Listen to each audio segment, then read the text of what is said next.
কইনাৰ উৰণিখন নুঠোৱাকৈ মই তাইক জোৰেৰে চৰ মাৰি কোঠাটোৰ পৰা ওলাই আহিলোঁ। পিছদিনা মই বিদেশলৈ গ'লোঁ, কাৰণ দেউতাই মোক জোৰ কৰি বিয়া কৰাই দিছিল। ২ বছৰৰ মূৰত যেতিয়া ভাৰতলৈ উভতি আহিছিলোঁ, তেতিয়া এজনী অতি ধুনীয়া ছোৱালীয়ে দুৱাৰখন খুলি দিলে। তাইৰ লগত সৰু ল'ৰা এটাও আছিল। মই আচৰিত হৈ তাইৰ ফালে চাবলৈ ধৰিলোঁ। তেতিয়া দেউতাই ক'লে যে এই ছোৱালীজনী তোমাৰ পত্নী আৰু এই সন্তানটো। মই বহুদিনৰ মূৰত ঘৰলৈ আহিছিলোঁ। দুৱাৰ মুখত টোকৰ মাৰি আশা কৰিছিলোঁ যে দেউতা বা মায়ে দুৱাৰখন খুলিব, কিন্তু মোৰ সন্মুখত এজনী বৰ ধুনীয়া ছোৱালী আৰু তাইৰ লগত এটা সৰু ল'ৰাও আছিল, যিটোৰ বয়স ২ বছৰমান হ'ব, আৰু সি তাইৰ চাদৰখনত ধৰি থিয় হৈ আছিল। সেই ছোৱালীজনীক মই ভালদৰে চিনি পাইছিলোঁ, আৰু ইয়াৰ পৰাই মোৰ ধ্বংসলীলা আৰম্ভ হৈছিল, কাৰণ তাই এই ঘৰখনত এতিয়াও উপস্থিত আছিল। কিন্তু এইটো কাৰ সন্তান আছিল? মই আচৰিত হৈ থিয় হৈ থাকিলোঁ। যেতিয়া দেউতাই মোৰ অৱস্থা দেখি ক'লে যে এই ছোৱালীজনী আৰু শিশুটো কাৰ, এই কথা শুনাৰ লগে লগে মোৰ ভৰিৰ তলৰ মাটি পিছলি গ'ল আৰু মই অচেতন হৈ পৰিলোঁ। মোৰ নাম সমীৰ। মোৰ জীৱনৰ প্ৰতিটো ক্ষেত্ৰত মা-দেউতাই প্ৰায় নিজৰ ইচ্ছামতে সিদ্ধান্ত লৈছিল। মোৰ জীৱনৰ আটাইতকৈ গুৰুত্বপূৰ্ণ সিদ্ধান্ত, অৰ্থাৎ বিয়াও, তেওঁলোকৰ মাজত হোৱা কাজিয়াৰ ফলতেই হৈছিল।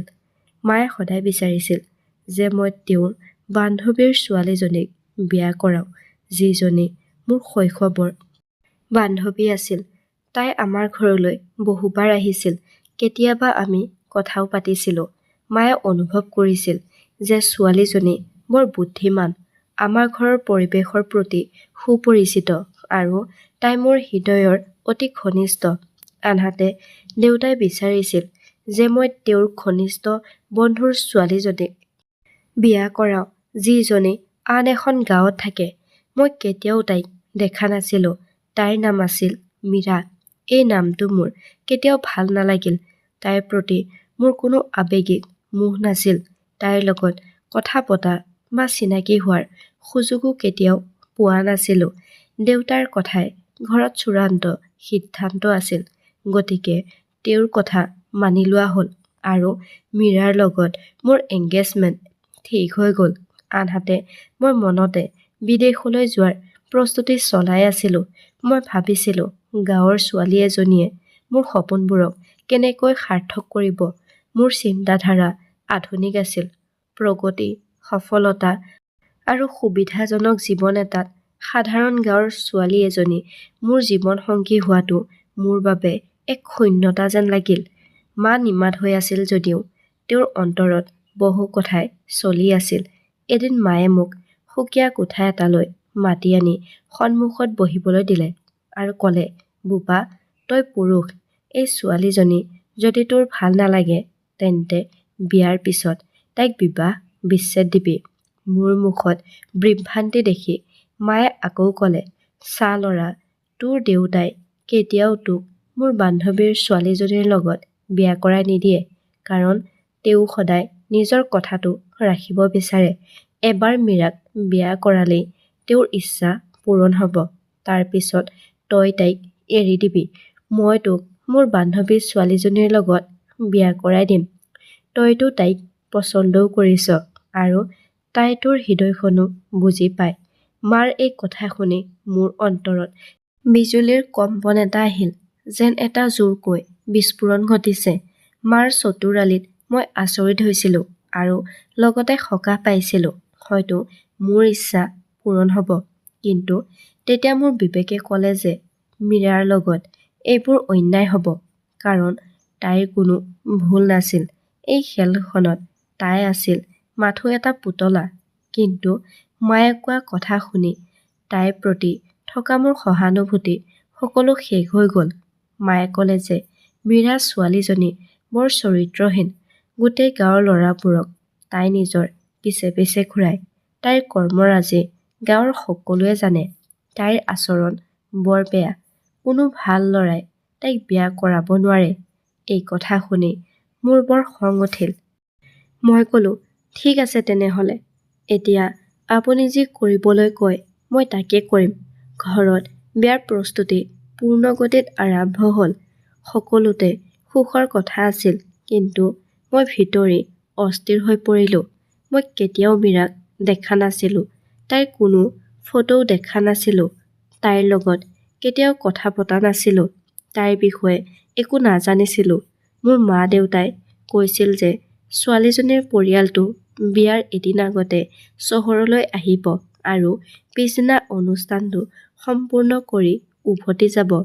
কথামতেই অনুষ্ঠান সম্পূৰ্ণ কৰাৰ পিছত পিছদিনা তাইৰ পৰিয়াল গুচি যাব। ছোৱালীজনী মোৰ লগত ইয়াতে থাকিব। এই আচৰণত ময়ো আচৰিত হৈছিলোঁ যে কিয় তেওঁলোকে নিজৰ ছোৱালীজনীক ইমান সহজভাৱে বিয়া কৰাব বিচাৰিছে, যেন ই কেৱল এটা অনুষ্ঠানহে। মোৰ বন্ধু-বান্ধৱী আৰু আত্মীয়সকল প্ৰস্তুতিত ব্যস্ত আছিল। নিমন্ত্ৰণী পত্ৰ বিতৰণ হৈ আছিল। ঘৰৰ চুকে-কোণে সুখৰ প্ৰতিধ্বনি হৈ আছিল। কিন্তু মোৰ মনটো আন ঠাইত ব্যস্ত হৈ আছিল। শৈশৱৰ বান্ধৱীজনীলৈ বাৰে বাৰে মনত পেলাইছিলোঁ, যাৰ লগত মোৰ কেতিয়াও কোনো গভীৰ কথা-বতৰা হোৱা নাছিল, কিন্তু নিশ্চিতভাৱে আন্তৰিকতা আছিল। তাইৰ কথা, তাইৰ দুষ্টামিবোৰত মই নিজকে হেৰুৱাই পেলাইছিলোঁ।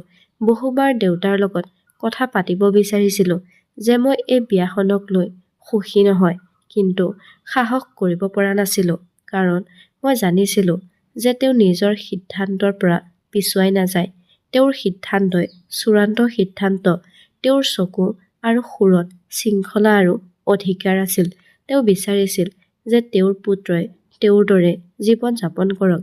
এতিয়া বিয়াৰ তাৰিখ ওচৰ চাপি আহিছিল। ঘৰলৈ আলহী আহিবলৈ ধৰিলে। মা মনে মনে আছিল যদিও ভিতৰি ভিতৰি বৰ সুখী আছিল। তেওঁ নিশ্চিত আছিল যে তেওঁৰ পৰিকল্পনা সফল হ'ব। ময়ো অনুভৱ কৰি আছিলোঁ যে মাত্ৰ কেইদিনমানৰ কথা। মই বিয়া পাতিম, তাৰ পিছত বিবাহ বিচ্ছেদ কৰিম আৰু তাৰ পিছত মই মোৰ পচন্দৰ ছোৱালীক বিয়া কৰাম। এই সকলোবোৰ মোৰ মনত চলি থাকিল। প্ৰথমে মোৰ বিবেকৰ মাত, দ্বিতীয়তে মাৰ মৰম, তৃতীয়তে দেউতাৰ আদেশ, চতুৰ্থতে মোৰ শৈশৱৰ বান্ধৱীৰ স্মৃতি আৰু পঞ্চমতে মীৰাৰ অদৃশ্য মুখখন। মই এক অদ্ভুত বিভ্ৰান্তিৰ মাজত মোৰ জীৱনৰ এই দিনকেইটা পাৰ কৰিবলৈ ওলাইছিলোঁ। ৰাতি টোপনিও অহা নাছিল। দিনটো জিৰণি নাছিল। মই ভগৱানক বহুবাৰ প্ৰাৰ্থনা কৰিছিলোঁ যাতে কিবা এটা অলৌকিক ঘটনা হওক, যাতে এই বিয়াখন পিছুৱাই দিয়া হয় বা মীৰাৰ ফালৰ পৰা বিয়াৰ বাবে অস্বীকাৰ হওক। কিন্তু তেনেকুৱা একো নহ'ল। আৰু বিয়াৰ দিনটো আহি পালেহি। মীৰাৰ পৰিয়ালটো গাঁৱৰ পৰা আহিছিল। তেওঁলোক আছিল অতি সহজ সৰল মানুহ। তেওঁলোকৰ মুখত নম্ৰতা, কথাত কোমলতা, কোনো ফেশ্বন বা ভৱিষ্যতৰ অনুৰাগী নাছিল। তেওঁলোকে বিয়াৰ অনুষ্ঠান শেষ হোৱাৰ পিছত ঘৰলৈ ঘূৰি যোৱাৰ প্ৰস্তুতি আৰম্ভ কৰিলে। এতিয়া মীৰা আমাৰ ঘৰৰ বোৱাৰী হৈ আহিছিল আৰু তাই মোৰ কোঠালৈ আহিছিল। অন্তৰত এটা অদ্ভুত অনুভৱ হৈছিল। লাহে লাহে কোঠাটোৰ দুৱাৰখন বন্ধ কৰি মীৰালৈ চালোঁ। তাই মুখখন ওৰণিখনেৰে ঢাকি বহি আছিল। তাইক দেখাৰ লগে লগে মোৰ হৃদয়ত আকৌ ঘৃণাৰ ঢৌ এটা দৌৰি গ'ল। তাইৰ কাপোৰৰ ৰংটো যেন পুৰণি কালৰ গাঁৱৰ বিয়া এখন হৈ আছে তেনে আছিল। তাইৰ মেহেন্দীৰ ৰংটো তেনেই পাতল আছিল, যেন তাইক জোৰকৈ কোনোবাই লগাই দিছে। তাইৰ ভৰিৰ নখত গাঢ় ৰঙা ৰঙৰ পলিচ কৰা আছিল, যিটো তাইৰ মেহেন্দীৰ ৰঙতকৈও বেছি গাঢ় আছিল। এই সকলোবোৰ দেখি মোৰ বৰ অশান্তি লাগিল। মোৰ মনত পৰিবলৈ ধৰিলে মায়ে কোৱা কথাখিনি যে এই ছোৱালীজনীয়ে কোনো কাৰণতে তোৰ সপোনৰ পৃথিৱীখনত খাপ খাব নোৱাৰে। মাৰ কথাত মৰম আছিল নে চতুৰালি আছিল, সেয়া মোৰ বাবে কোনো গুৰুত্বপূৰ্ণ নাছিল। মোৰ মনত মাথো এটা কথাই প্ৰতিধ্বনিত হৈছিল যে মই বিবাহ বিচ্ছেদ কৰিব লাগিব। মায়ে মোক কৈছিল যে কেইদিনমান পাৰ হ'বলৈ দে আৰু তাৰ পিছত অতি সোনকালে বিবাহ বিচ্ছেদ দিবি, যাতে বিষয়টো বেছিকৈ বিয়পি নাযায়। কিন্তু মোৰ ভিতৰত থকা ধুমুহাই ধৈৰ্য ধৰাৰ ক্ষমতা হেৰুৱাই পেলাইছিল। মই ভাবিলোঁ যেতিয়া আমি একেলগে থকাৰ কোনো কথাই নাই, তাইৰ মুখখন এক মুহূৰ্তৰ বাবেও যদি মোৰ সহ্য নহয়, তেনেহ'লে এই মিছা নীতি নিয়মবোৰ কিয় মানি চলিব লাগে? তাইৰ লগত কথা নপতাকৈ, তাইৰ উৰণিখন আঁতৰাই মুখখন নেদেখাকৈ মই তাইক ক'লো যে মই তোমাক সোনকালে বিবাহ বিচ্ছেদ কৰিম। তাই খন্তেক সময় থিয় হৈ থাকিল। তাৰ পিছত এটা স্তব্ধ, হুমুনিয়াহ শব্দ ওলাই আহিল। তাই হুকহুকাই কান্দিবলৈ ধৰিলে। তাইৰ হুমুনিয়াহত অসহায়তা, প্ৰশ্ন আৰু শোক আছিল, কিন্তু মোৰ হৃদয়ত কোনো কোমলতা নাছিল। মই মনে মনে দুৱাৰখন খুলি কোঠাটোৰ পৰা ওলাই আহিলোঁ, যেন একো হোৱা নাই, যেন মই মোৰ দায়িত্ব পালন কৰি নিজকে মুক্ত কৰিছোঁ, যেন মোৰ কান্ধৰ পৰা বোজা এটা নাইকিয়া হৈ গ'ল। মোৰ ভৰিৰ খোজবোৰ এতিয়া বাহিৰৰ ফালে আছিল। মোৰ চিন্তা এতিয়া মুক্ত হৈ পৰিল। মুখত কোনো আৱেগ নাছিল, হৃদয়ত কোনো দুখ নাছিল। মই আন এটা ৰুমলৈ গৈ দুৱাৰখন বন্ধ কৰি দিলোঁ। অলপ সময় মনে মনে বহি থাকিলোঁ। তাৰ পিছত ফোনটো তুলি বন্ধুক ফোন কৰিলোঁ। মই ক'লো, আৰু পলম কৰিব নোৱাৰোঁ। মই এতিয়াই ওলাই যাব লাগিব। সোনকালে টিকটৰ ব্যৱস্থা কৰা। পৰৱৰ্তী বিমানত যাব লাগিব। দেউতাই এই খবৰটো পোৱাৰ লগে লগে ঘৰত যেন ধুমুহাৰ সৃষ্টি হ'ল। প্ৰতিটো কোঠাৰ পৰা চিঞৰ-বাখৰ শুনিবলৈ পালোঁ। সৰু ভাইটিয়ে ভয় খাইছিল। মা থতমত খাইছিল যদিও মনে মনে থাকিল, কাৰণ এই সমগ্ৰ পৰিকল্পনা তেওঁৰ দ্বাৰাই কৰা হৈছিল। মোৰ সিদ্ধান্তৰ বাবে মায়ে আক্ষেপ কৰা নাছিল, বৰঞ্চ তেওঁ যেন সন্তুষ্ট হৈছিল। তেওঁ সকলোকে ক'লে যে ল'ৰাটোৱে যদি সুখী নহয়, তেনেহ'লে আমি কি কৰিম? দেউতাই মোক ৰুমলৈ মাতিলে। প্ৰথমে খঙেৰে চাই সুধিলে, এইবোৰ কি অভদ্ৰামি? মই তেওঁৰ চকুলৈ চাই একো নক'লো। তেতিয়া তেওঁ সুধিলে, মীৰাৰ কিবা দোষ আছিল নেকি? মই মূৰ নোতোলাকৈয়ে ক'লো, তাই মোৰ লগত অভদ্ৰ আচৰণ কৰিছিল। তাই এনেকুৱা এটা কথা ক'লে যিটো মই সহ্য কৰিব নোৱাৰিলোঁ। দেউতাই ক'লে, বিয়াৰ প্ৰথম নিশাই কোনোবাই এনেকুৱা কৰে নেকি? মই ক'লো, মই অসহায় হৈ পৰিছিলোঁ। মই সেইটো সহ্য কৰিব নোৱাৰিলোঁ। মই ক'লো, মই এই বিবাহৰ বাবে সাজু নাছিলোঁ, কিন্তু আপোনালোকৰ বাবে মই এই বিবাহ কৰাবলৈ বাধ্য হৈছিলোঁ। মায়ে এই কাহিনীটো সকলোকে ক'লে যে মীৰাই মোৰ লগত বেয়া আচৰণ কৰিছে। কিছুমানে বিশ্বাস কৰিছিল আৰু কিছুমানে কৰা নাছিল। কিন্তু এই কথাটো সকলোতে বিয়পি পৰিল। মীৰা নিজৰ গাঁৱলৈ উভতি গ'ল। তাই বহুত শান্ত স্বভাৱৰ ছোৱালী আছিল।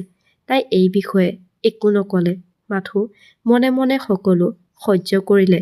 কিন্তু তাইৰ লগত কি হ'ল সেই কথা কোনেও সোধা নাছিল বা ভবা নাছিল। দুদিন পিছত মই মোৰ বস্তুবোৰ পেক কৰি ল'লোঁ। মায়ে মোক সাবটি ধৰি ক'লে, এতিয়া তুমি শান্তিৰে কাম কৰা। 2 বছৰৰ পিছত আমি তোক আকৌ মোৰ বান্ধৱী ছোৱালীজনীৰ লগত বিয়া পাতি দিম।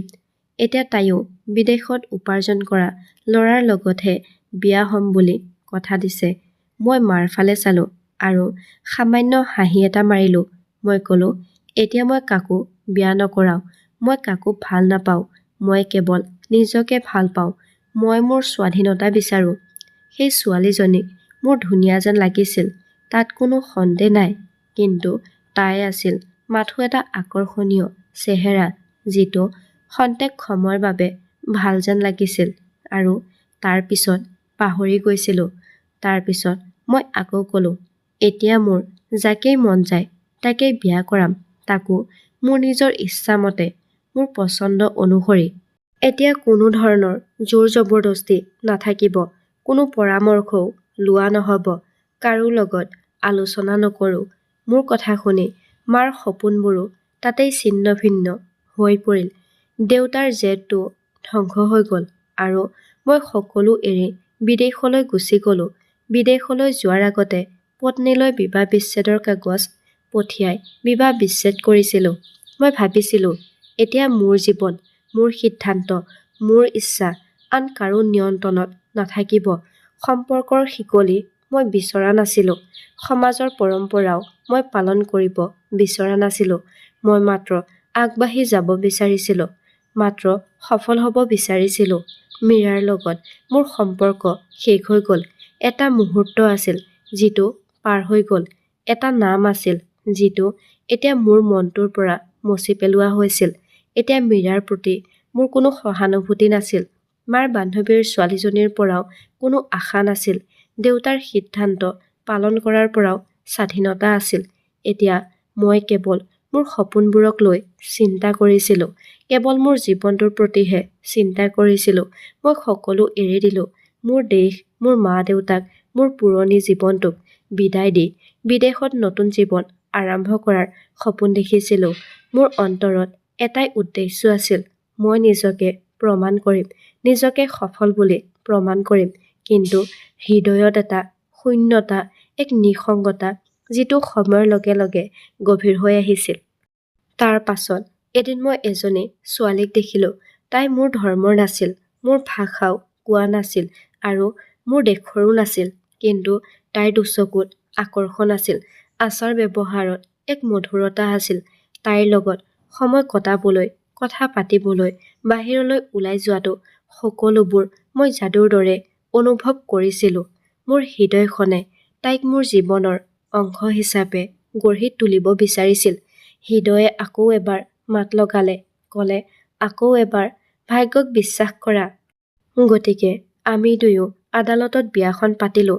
কাগজৰ আনুষ্ঠানিকতা সম্পূৰ্ণ হোৱাৰ লগে লগে আমি দুয়ো একেলগে থাকিবলৈ আৰম্ভ কৰিলোঁ।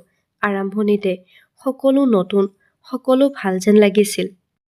তাইৰ ষ্টাইল, তাইৰ হাঁহি, তাইৰ কথা, সকলোবোৰ মোৰ হৃদয়ত ভাল লগা আছিল। কিন্তু সময়ৰ লগে লগে বাস্তৱৰ উন্মেষ ঘটিবলৈ ধৰিলে। মই বুজিলোঁ যে এই ছোৱালীজনী মই বিচৰা ধৰণৰ নহয়। জীৱনৰ প্ৰতি থকা তাইৰ দৃষ্টিভংগী মোৰ তুলনাত সম্পূৰ্ণ পৃথক আছিল। মই আছিলোঁ এজন পৰম্পৰাগত স্বামী। মই বিচাৰিছিলোঁ যে মই ঘৰলৈ আহিলে খাদ্য সাজু হওক, মোৰ কাপোৰ পৰিষ্কাৰ হওক, ঘৰ পৰিষ্কাৰ হওক, মোৰ পত্নীৰ মুখখনৰ পৰা সুগন্ধিৰ গোন্ধ ওলাওক। কিন্তু এই সকলোবোৰ বিপৰীত আছিল।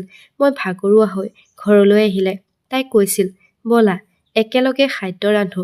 কেতিয়াবা তাই কৈছিল, আপুনি আজি ৰান্ধিব, মোৰ বৰ ভাগৰ লাগিছে। এই সকলোবোৰ মোৰ বাবে নতুন আৰু আচহুৱা আছিল। তাইৰ এই আচৰণবোৰ মোৰ ভাল নালাগিল। ইয়াত স্বাধীনতা আৰু শান্তি পাম বুলি ভাবি মই বিদেশলৈ গুচি আহিছিলোঁ। কিন্তু মই বুজিলোঁ যে মই এনে এটা সম্পৰ্কত আবদ্ধ হৈ আছোঁ য'ত প্ৰেম কম আৰু চুক্তি বেছি আছিল। তাই সকলো কাম পুৰুষৰ দৰে কৰিবলৈ চেষ্টা কৰিছিল। তাই নিজাববীয়াকৈ সিদ্ধান্ত লৈছিল। তাই সদায় নিজৰ মনৰ কথা শুনিছিল আৰু আন কাৰো কথা শুনাৰ অভ্যাস নাছিল।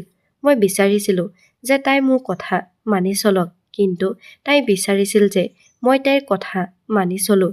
তাই আছিল এগৰাকী মুক্ত চিন্তাধাৰাৰ মহিলা আৰু মই আছিলোঁ এজন পৰম্পৰাপ্ৰেমী পুৰুষ। মই শান্তিৰ বাবে এই বিদেশত আহি থিতাপি লৈছিলোঁ। কিন্তু এতিয়া এই ঘৰটো যুদ্ধক্ষেত্ৰত পৰিণত হৈছিল। মই মোৰ পত্নীৰ পৰা পত্নীৰ দৰে ব্যৱহাৰ বিচাৰিছিলোঁ, কিন্তু তাই মোৰ পত্নী বুলি ক'বলৈ অলপো সুখী অনুভৱ কৰা নাছিল। তাই কৈছিল যে আমি দুয়ো সমান, দুয়ো একেলগে কাম কৰিব লাগিব, দুয়োটাৰে দায়িত্ব ভাগ কৰিব লাগিব। মই কেতিয়াও এনেধৰণৰ কথা ভবা নাছিলোঁ। মোৰ ঘৰতো এনেকুৱা হোৱা নাছিল, নতুবা মোৰ পৰিৱেশে মোক এই কথা শিকোৱা নাছিল। মই বিভ্ৰান্তি হ'বলৈ ধৰিলোঁ, ভাগৰুৱা হ'বলৈ ধৰিলোঁ, সলনি হ'বলৈ ধৰিলোঁ। এতিয়া তাই মোৰ বাবে বোজা যেন লাগিবলৈ ধৰিলে। তাইৰ প্ৰতিটো বাক্যই মোৰ বিষ যেন অনুভৱ হ'বলৈ ধৰিলে। মই তাইক ঘৃণা কৰিবলৈ ধৰিলোঁ। মই কোৱা সকলো কথা তাই আওকাণ কৰিছিল। মোৰ সপোনবোৰ এটা এটাকৈ ছিন্ন ভিন্ন হ'বলৈ ধৰিলে। মোৰ কামনাবোৰ মৰিবলৈ ধৰিলে। মোৰ পৰিচয় এটা বন্ধ কোঠাত আবদ্ধ হৈ পৰিল। মা-দেউতাৰ লগতো কথা পাতিব পৰা নাছিলোঁ। তেওঁলোকে ইতিমধ্যে মোৰ ওপৰত বহুত খং কৰিছিল। মোৰ মনত পৰিল মই মীৰাৰ লগত কৰা বেয়া ব্যৱহাৰবোৰ। দেউতায়ো মোৰ সিদ্ধান্তত কষ্ট পাইছিল। আগতে কেতিয়াবা ঘৰলৈ ফোন কৰিছিলোঁ, কিন্তু মই বেছি কথা পাতিব পৰা নাছিলোঁ। মা মনে মনে থাকিছিল। দেউতাই ঠাণ্ডা সুৰত কথা কৈছিল। তেওঁলোকে টকা বিচৰা নাছিল, কিন্তু মই পঠিয়াই আছিলোঁ। কিন্তু তেওঁলোকে সেইবোৰ উলিওৱা নাছিল, যেন মোৰ অস্তিত্ব তেওঁলোকৰ বাবে অৰ্থহীন হৈ পৰিল। মোৰ মনৰ উত্তেজনা বাঢ়ি গ'ল আৰু অপৰাধবোধে মোৰ হৃদয়খন কামুৰিবলৈ ধৰিলে। মই ভাবিবলৈ ধৰিলোঁ যে ইয়াত সুখ নাই। সুখৰ বাবে পিতৃ-মাতৃক নিৰাশ কৰিছিলোঁ, কিন্তু সুখ নাপালোঁ। এতিয়া মোৰ এনে লাগে যেন মই নিজকে বিশ্বাসঘাতকতা কৰিছোঁ। আইনাখনলৈ চালোঁ, তেতিয়া দেখিলোঁ যে এজন অচিনাকি মানুহৰ মুখ। এসময়ত সপোন দেখা মুখখন এতিয়া নিৰাশাত মগ্ন হৈ আছিল। এসময়ত হাঁহি থকা মুখখন এতিয়া স্তব্ধতাৰ ছবি হৈ পৰিল। সেই ছোৱালীজনীৰ লগত মই কথা পাতিলোঁ। মই ক'লোঁ, আমি আৰু একেলগে থাকিব নোৱাৰোঁ। তাইও কেইদিনমান ধৰি একেই কথা ভাবি আছিল। তাইও এই সম্পৰ্কক লৈ সুখী নাছিল। কিন্তু বিচ্ছেদ হোৱাটো ইমান সহজ নাছিল, কাৰণ আমি আইনগতভাৱে বান্ধ খাই আছিলোঁ। হৃদয়ৰ পৰা মই হাৰি গৈছিলোঁ। এই সম্পৰ্কৰ পৰা ওলাই আহিবলৈ মই বহু আইনী পদ্ধতিৰ মাজেৰে পাৰ হ'বলগীয়া হৈছিল। তাইক মই জমা পুঁজিও দিব লগা হ'ল। কিছুমান বস্তু এৰি দিবলগীয়া হ'ল। কিন্তু মোৰ টকাৰ কোনো অভাৱ নাছিল। মই সকলো দিলোঁ, মাথো মোৰ জীৱনটো বচাব বিচাৰিছিলোঁ। দুঃস্বপ্নৰ দৰে মোৰ জীৱনলৈ আহি তাই মনে মনে গুচি গ'ল। তাই যোৱাৰ পিছত মই দীঘলকৈ উশাহ এটা লৈছিলোঁ, যেন এটা বোজা নাইকিয়া হৈ গৈছে। কিন্তু হৃদয়খনে আকৌ একেটা প্ৰশ্নই সুধিলে, মই এতিয়া ক'লৈ যাম? বিদেশত অকলে থকাটো মোৰ বাবে কঠিন হৈ পৰিছিল। মই ভাবিলোঁ যে মই ঘৰলৈ উভতি যাম। হয়তো মই তাত গৈ সান্তনা পাম। হয়তো তাৰ পৰাই আকৌ নতুনকৈ জীৱনৰ আৰম্ভণি কৰিম। ভাৰতলৈ উভতি গৈ নতুন জীৱন আৰম্ভ কৰাৰ সিদ্ধান্ত লৈছিলোঁ। মই মোৰ এই কাৰ্যৰ বাবে মা-দেউতাৰ ওচৰত ক্ষমা খুজিম আৰু এটা সহজ সৰল জীৱন যাপন কৰিম, য'ত মোৰ পত্নী পত্নী হৈ থাকিব, স্বামী স্বামী হৈ থাকিব, নাৰী নাৰী হৈ থাকিব, পুৰুষ পুৰুষ হৈ থাকিব, য'ত ৰীতি-নীতি আৰু সম্পৰ্কক মূল্য দিয়া হ'ব, য'ত ইজনে সিজনক সহায় কৰাৰ অনুভৱ কৰিব। মই মোৰ বেগ পেক কৰিলোঁ। ভিজাৰ তাৰিখ উকলি যোৱাৰ সময়ও ওচৰ চাপি আহিল। মই ভাবিছিলোঁ যে এই দেশত থাকি আৰু লাভ নাই। এতিয়া মোৰ মনটো একোতে নলগা হ'ল। এতিয়া বিদেশখন সঁচাকৈ বিদেশী যেন লাগিবলৈ আৰম্ভ কৰিছিল। এতিয়া আৰু অধিক অকলশৰীয়া অনুভৱ কৰিলোঁ।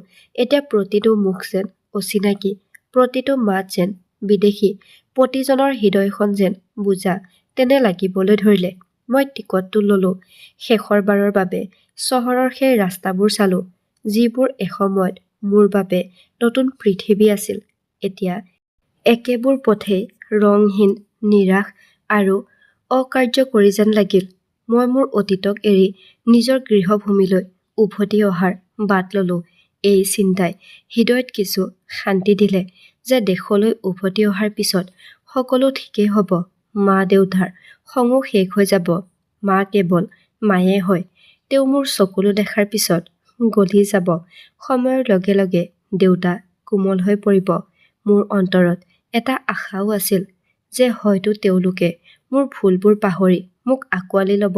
কিন্তু যেতিয়া কোনেও মোক এয়াৰপৰ্টত নিবলৈ নাহিল, তেতিয়া মোৰ হৃদয়ত ঠাণ্ডা বতাহ এজাক নামি আহিল, যেন মোৰ উভতি অহাৰ বাবে কোনেও অপেক্ষা কৰা নাছিল। ঘৰলৈ যোৱাৰ বাটত মোৰ মনত পৰিবলৈ ধৰিলে শৈশৱৰ সেই মুহূৰ্তবোৰ, যেতিয়া মায়ে দুৱাৰত থিয় হৈ আছিল, যেতিয়া দেউতাই দুৱাৰখন খুলি দিছিল, যেতিয়া ভাই-ভনীয়ে আনন্দত সাৱটি ধৰিছিল। কিন্তু এতিয়া দুৱাৰ মুখত মই অকলে থিয় হৈ আছিলোঁ। দুৱাৰত টোকৰ মাৰি দেখা দৃশ্যটোৱে মোৰ মনটোক জোকাৰি গ'ল। দুৱাৰখন খুলি দিয়া ছোৱালীজনীক দেখি মোৰ উশাহ-নিশাহ খন্তেক সময়ৰ বাবে বন্ধ হৈ গ'ল। মনত প্ৰশ্নৰ ঢৌ বৈ আহিবলৈ ধৰিলে। এইজনী কোন? ইয়াত কি কৰি আছে? তাই ইমানেই ধুনীয়া, আকৰ্ষণীয়, মৰ্যাদাপূৰ্ণ আৰু আত্মবিশ্বাসী যেন পোনে পোনে চিনেমাৰ দৃশ্যৰ পৰা ওলাই আহিছে। তাই মোৰ ফালে চাই আছিল, যেন মোক চিনিবলৈ চেষ্টা কৰিছিল। তাইৰ মুখত আচৰিত আৰু বিভ্ৰান্তিৰ ভাৱ আছিল, যেন তাইও মোক দেখি থতমত খালে। তেনেতে সৰু ল'ৰা এটা তাইৰ ওচৰলৈ আহিল আৰু তাইৰ চাদৰখনত ধৰি থিয় হৈ থাকিল। সেই শিশুটি আছিল বৰ ধুনীয়া, জিলিকনি থকা চকু, গোলাপী গাল, সৰু সৰু হাত-ভৰি, একদম পুতলাৰ দৰে। তেনেতে শিশুটোৱে কান্দিবলৈ ধৰিলে। তাৰপিছত ছোৱালীজনীয়ে তাক কোলাত লৈ অতি কোমল মাতেৰে তাক ইংৰাজীতে ক'লে, কিয় কান্দিছা মোৰ জান? তাৰ পাছত তাই তাক লৈ গুচি গ'ল আৰু মই স্তম্ভিত হৈ থিয় হৈ থাকিলোঁ। মনত প্ৰশ্নৰ প্ৰতিধ্বনিয়ে চিঞৰিবলৈ ধৰিলে, কোন এইজনী ছোৱালী? এইটো কাৰ সন্তান? ইয়াত কি হৈ আছে? ঠিক তেতিয়াই দেউতাই মোক দেখা পালে। তেওঁৰ মুখত গম্ভীৰতা আছিল, চকুত ভাগৰুৱা আছিল। তেওঁ মোৰ ফালে চাই ক'লে, বোপা, এইজনী মীৰা। এই কথা শুনি মই নিথৰ হৈ থাকিলোঁ। মোৰ ওঠ দুটা শুকাই গ'ল। মোৰ চিন্তাবোৰ বন্ধ হৈ গ'ল। মোৰ হৃদয়খন যেন ভাঙি টুকুৰা টুকুৰি হৈ গ'ল। মোৰ মনটোৱে এই কথা মানি ল'বলৈ অস্বীকাৰ কৰিলে যে এইজনীয়ে মীৰা নেকি, যিজনী মীৰাক মই নেদেখাকৈয়ে তালাক দিছিলোঁ, যাক মই গ্ৰহণ নকৰাকৈয়ে এৰি দিছিলোঁ, যিটো মোৰ বাবে আছিল মাথো এটা নিয়ম, এটা দায়িত্ব, যিটো পালন কৰাৰ মোৰ কোনো উদ্দেশ্য নাছিল। কিন্তু সন্মুখত থিয় হৈ থকা ছোৱালীজনীক দেখি এনে লাগিছিল যেন তাই আন এখন পৃথিৱীৰ পৰা আহিছে, যেন সময়ে তাইক সলনি কৰিছে, যেন প্ৰকৃতিয়ে তাইক আকৌ নতুনকৈ সৃষ্টি কৰিছিল মোৰ সিদ্ধান্ত ভুল আছিল বুলি প্ৰমাণ কৰিবলৈ। কিন্তু সকলোতকৈ ডাঙৰ কথাটো আছিল তাইৰ লগত থকা সেই সন্তানটো, যিয়ে তাইক সাবটি ধৰি আছিল। সিও মোৰ ফালে চাই আছিল। এইবোৰ দেখি যেন মোৰ ভৰি দুখন মাটিত ডুব গৈছে। মই বৰ কষ্টৰে মাত উলিয়াই দেউতাক সুধিলোঁ, এইটো কাৰ সন্তান? দেউতাই লাহেকৈ ক'লে, এইটো তোৰে সন্তান। এই কথা শুনি মই মোৰ খোজবোৰ লৰচৰ কৰিব নোৱাৰা হ'লোঁ। মই ক'লোঁ, দেউতা, আপোনাৰ কিবা ভুল বুজাবুজি হৈছে। এনেকুৱা একো নাই। বিয়াৰ নিশা মই মীৰাক স্পৰ্শ কৰাৰ দূৰৈৰ কথা, মই তাইৰ মুখখনো দেখা নাছিলোঁ। মই তাইক বিবাহ বিচ্ছেদ কৰিছিলোঁ কাৰণ মই সিদ্ধান্ত লৈছিলোঁ যে মই মোৰ নিজৰ পচন্দ অনুসৰি বিয়া কৰাম। মই কেতিয়াও তাইৰ লগত কথা পতা নাছিলোঁ, কেতিয়াও তাইক সম্পূৰ্ণ হৃদয়েৰে গ্ৰহণ কৰা নাছিলোঁ। তেন্তে এই সন্তানটো কেনেকৈ হ'ব পাৰে? দেউতাই মোৰ ফালে চাই ক'লে, প্ৰথমে ভিতৰলৈ আহ, তোৰ লগত কথা পাতিব আছে। মই মনে মনে ভিতৰলৈ আহিলোঁ। দেউতাই দুৱাৰবোৰ বন্ধ কৰি দিলে। মোৰ খোজবোৰ গধুৰ হৈ পৰিছিল, মোৰ উশাহ নিশাহবোৰ গধুৰ হৈ পৰিছিল। হৃদয়ত বিভ্ৰান্তিৰ ধুমুহা এটা বলিছিল। মা আগবাঢ়ি আহিছিল। তেওঁৰ মুখত বছৰ বছৰ ধৰি বিচ্ছেদৰ ছাঁ আছিল। তেওঁৰ চকুত মাৰ মৰমৰ অনুভূতি আছিল। তেওঁ মোক সাবটি ধৰি কঁপালত চুমা এটা খাই ক'লে, তই সকলো এৰি থৈ গৈছিলি, তই সকলো এৰি থৈ গৈছিলি, কিন্তু মই তোৰ বাবে অপেক্ষা কৰাটো কেতিয়াও বন্ধ কৰা নাছিলোঁ। মায়ে মোক ক্ষমা কৰিলে আৰু সাবটি ধৰিলে। তেওঁৰ চকুত চকুপানী বৈ আহিল। যি শান্তি বিচাৰি বিদেশলৈ গৈছিলোঁ, কিন্তু তাত মই কেতিয়াও সেই শান্তি নাপালোঁ। হাত মুখ ধুই ডাইনিং টেবুলত বহি আমোলমোলাই থকা মাৰ হাতৰ ৰান্ধি থোৱা খাদ্য খালোঁ। হৃদয়ত এটা অদ্ভুত শান্তি আহিল, কিন্তু মনত প্ৰশ্নৰ প্ৰতিধ্বনি এতিয়াও চলি আছিল। দেউতাই ক'লে, এতিয়া মই তোক আচল কথাটো কওঁ, যিটো তই নাজান, যিটোৰ বিষয়ে তই সদায় অজ্ঞাত আছিলি, যিটো এতিয়া তোৰ বাবে জনাটো বৰ জৰুৰী। মই মনে মনে বহিলোঁ। মোৰ চকু দেউতাৰ ফালে আছিল আৰু মোৰ হৃদয়খন তীব্ৰভাৱে ধপধপাই আছিল। এতিয়া মই নাজানো কি শুনিম, কি গোপনীয়তা প্ৰকাশ পাব, যিয়ে মোৰ পৃথিৱীখন সলনি কৰি দিব। দেউতাই দীঘলকৈ উশাহ এটা লৈ মোৰ ফালে চালে। মীৰাক দেখি হয়তো তেওঁৰ নিজৰ ছোৱালী যেন লাগিল। মই যেতিয়া মীৰালৈ চালোঁ, তেতিয়া দেউতাই নিজৰ চকুহাল তললৈ নমাই দিলে। মীৰাই যেতিয়া পাকঘৰৰ পৰা পানীৰ জগ এটা লৈ আহিল, তেতিয়া ৰণু তাইৰ পিছে পিছে আহিছিল। জগটো ৰাখি তাই ভিতৰলৈ সোমাই গ'ল। মই যেতিয়া ৰণক মোৰ কোলাত তুলিবলৈ চেষ্টা কৰিলোঁ, তেতিয়া সি কান্দিবলৈ ধৰিলে। ৰণৰ চিঞৰ শুনি মীৰা ওলাই আহি মোৰ হাতৰ পৰা তাক লৈ নিমাত কৰিবলৈ ধৰিলে। মোৰ মনটোৱে ক'লে যে এই সময়খিনিৰ চক্ৰটো বন্ধ হৈ যাওক, এই দৃশ্যটো স্থিৰ হৈ থাকক। মোৰ চকুৰ সন্মুখত সেইগৰাকী মহিলাই আছিল, যাক মই প্ৰত্যাখ্যান কৰিছিলোঁ, যাৰ মুখখন নেদেখি মই তাইক বিবাহ বিচ্ছেদ কৰি দিলোঁ। মোৰ ভিতৰত এটা যন্ত্ৰণা জাগি উঠিল। মোৰ বিবেকে মোক তিৰস্কাৰ কৰিবলৈ ধৰিলে।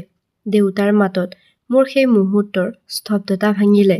তেওঁ ক'লে, এই শিশুটো আমাৰ, সি এইখন ঘৰৰ সৌন্দৰ্য। তই মীৰাৰ দৰে ছোৱালী এজনী হেৰুৱাইছ। তাই কেৱল পঢ়া-শুনাত পাৰদৰ্শিতা প্ৰদৰ্শন কৰাই নহয়, চৰিত্ৰটো নিৰ্দোষী আছিল।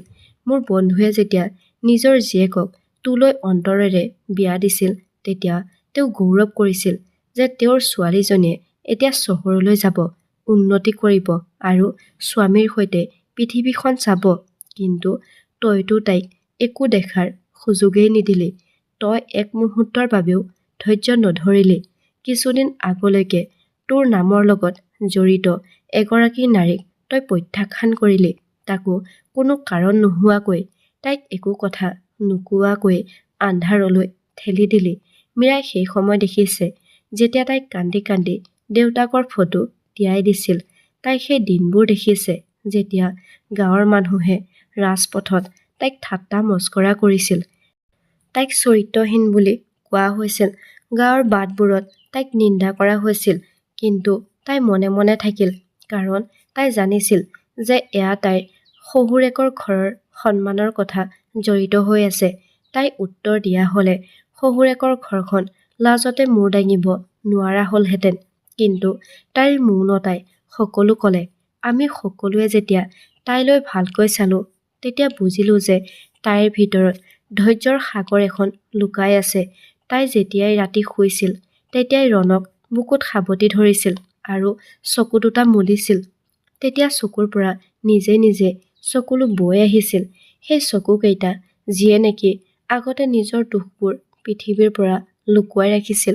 আমি যেতিয়া তাইৰ হৃদয়ৰ অৱস্থা জানিবলৈ চেষ্টা কৰিলো, তেতিয়া তাই আমাৰ বাবে মাতৃৰ দৰে হৈ পৰিল, যিয়ে নেকি কেতিয়াও অভিযোগ নকৰে, যিয়ে নেকি কেতিয়াও প্ৰশ্ন নকৰে।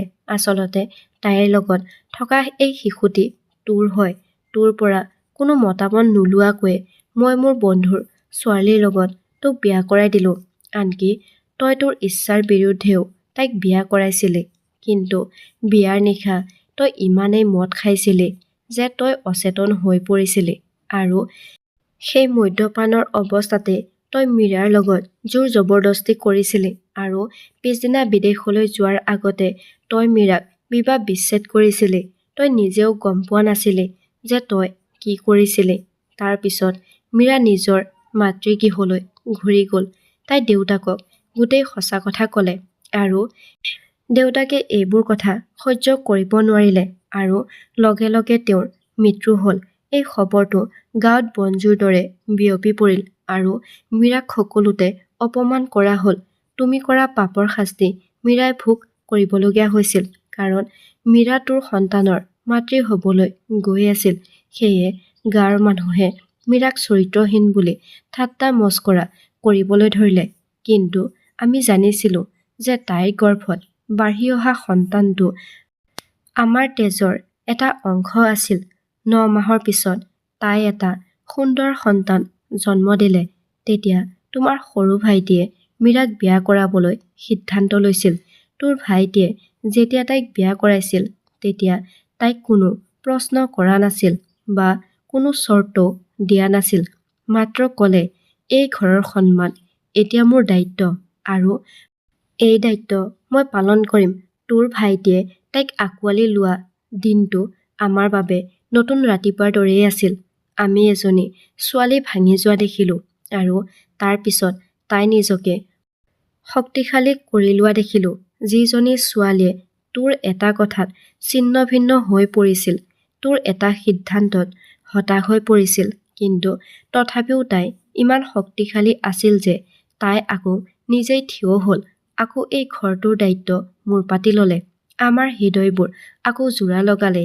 এতিয়া তই ঘৰলৈ ঘূৰি আহিছ, আৰু তই বিচাৰিছ যে সকলো আগৰ দৰে হওক। কিন্তু বোপা, সময় কেতিয়াও পিছলৈ ঘূৰি নাযায়। সময় কেৱল আগবাঢ়ি যায়। হেৰুৱাই পেলোৱা মুহূৰ্তবোৰ, নাকচ কৰা অনুভৱবোৰ, ভংগ কৰা আস্থাবোৰ, এই সকলোবোৰ কেতিয়াও ঘূৰি নাহে। এতিয়া মীৰাই তোৰ কথাও নাভাবে আৰু তোক চাবও নিবিচাৰে। এতিয়া তাই তোৰ অস্তিত্বৰ পৰা নিজকে আঁতৰাই ৰাখিব বিচাৰিছে। তোৰ ভাইটিয়ে কৈছে যে যদি তই ইয়াত এমাহতকৈ অধিক সময় থাকক তেন্তে সি মীৰাক লৈ আমাৰ ঘৰৰ পৰা পৃথকে থাকিব আৰু ৰণকো লগত লৈ যাব। সি ৰণক তাৰ নিজৰ ল'ৰা বুলি গণ্য কৰে আৰু আমি সেইবোৰ হোৱাটো নিবিচাৰো। আমি নিবিচাৰো ৰণ আমাৰ পৰা আঁতৰি যাওক। এতিয়া আমাৰ বাবে আশীৰ্বাদ হৈ পৰা মীৰাৰ দৰে ছোৱালী এজনী আমাৰ পৰা বিচ্ছিন্ন হোৱাটো আমি নিবিচাৰো। এতিয়া তই যিমানেই অনুশোচনা নকৰ কিয় সেই মুহূৰ্তটো পাৰ হৈ গ'ল। মায়ে মোৰ ফালে চালে আৰু চকুত চকু পানী লৈ গধুৰ মাতেৰে ক'লে, বোপা, তই মোৰ কথা নুশুনিলি। মই তোক কৈছিলো যে চিন্তা কৰি সিদ্ধান্ত ল'বি। বিদেশলৈ যোৱাৰ সময়ত আমি ভাবিছিলো হয়তো তই তাত যোৱাৰ পিছত বুজিবি, হয়তো তোৰ চিন্তাধাৰা সলনি হ'ব। কিন্তু তাতো তই অজ্ঞানতাৰ বাবে ভুল সিদ্ধান্ত লৈ থাকিলি আৰু ধ্বংস হৈ গলি। এতিয়া তই ঘূৰি আহিছ, কিন্তু এতিয়া তোৰ ইয়াত কাৰো লগত সম্পৰ্ক নাই। কোনো তোক সমৰ্থন নকৰে। তই কেৱল মাথো ইয়াত অনুশোচনা পাবি, কেৱল অনুশোচনা। কিন্তু এই অনুশোচনাই মীৰাক একো সলনি কৰিব নোৱাৰে, কাৰণ এতিয়া তাই এই স্তৰত উপনীত হৈছে য'ত তাই কেৱল নিজৰ কৰ্তব্যৰ প্ৰতিহে চিন্তা কৰে। তাই নিজৰ জাতি বা নিজৰ কথা নাভাবে। এতিয়া তাই মাথো মাক, কেৱল পত্নী আৰু মাথো বোৱাৰী। আৰু এই তিনিটা সম্পৰ্ক বজাই ৰখাত তাই ইমানেই ব্যস্ত যে তোৰ বাবে তাইৰ অকণো সময় নাই। তোৰ প্ৰতি একো অনুভৱ নাই, ঘৃণাও নাই, খঙো নাই, কাৰণ তই যোৱাৰ দিনা তাই এই সকলোবোৰ পুতি থৈছিল।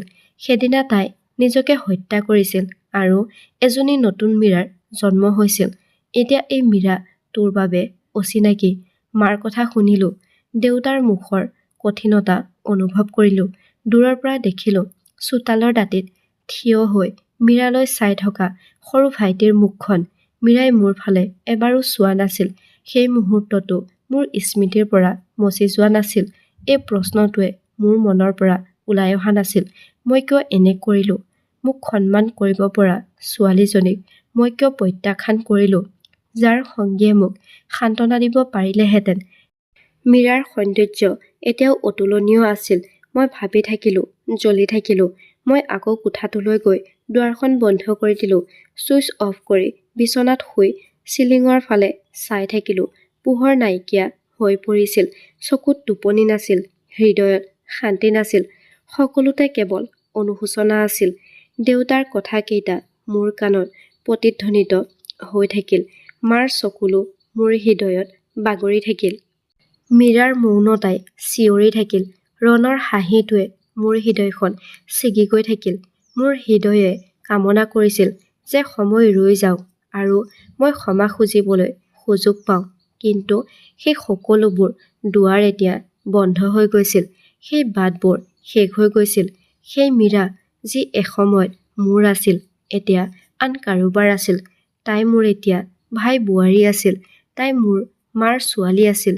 তাই আছিল মোৰ দেউতাৰ গৌৰৱৰ প্ৰতীক। তাই আছিল মোৰ ঘৰৰ পোহৰ।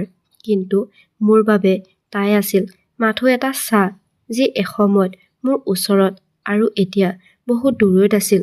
গতিকে বন্ধুসকল, এই কাহিনীৰ নৈতিক বাৰ্তাটো হ'ল অহংকাৰ আৰু মূৰ্খামিৰ পৰা লোৱা সিদ্ধান্তবোৰ আজীৱন অনুশোচনা হৈ পৰিব পাৰে। সেয়েহে প্ৰতিটো সিদ্ধান্ত চিন্তাশীলভাৱে আৰু আপোনজনৰ পৰামৰ্শ লৈ কৰা উচিত। গতিকে বন্ধুসকল, এইটো আছিল আজিৰ কাহিনী। এই কাহিনীটোৰ বিষয়ে আপোনাৰ মতামত কি তলত কমেণ্ট কৰি জনাবলৈ নাপাহৰিব। ধন্যবাদ।